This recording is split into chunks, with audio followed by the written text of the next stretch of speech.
miles.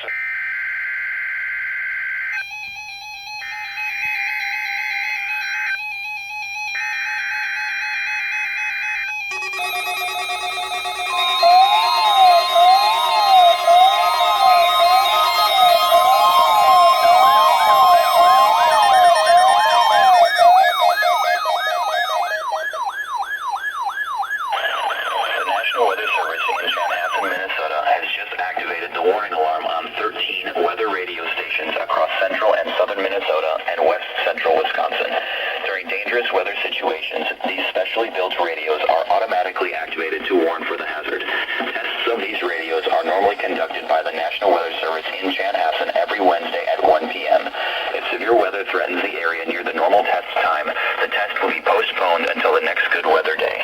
The warning alarm will be activated for selected watches, warnings, and statements affecting central and southern Minnesota and west central Wisconsin. This concludes the test of the warning system. We now return to normal programming.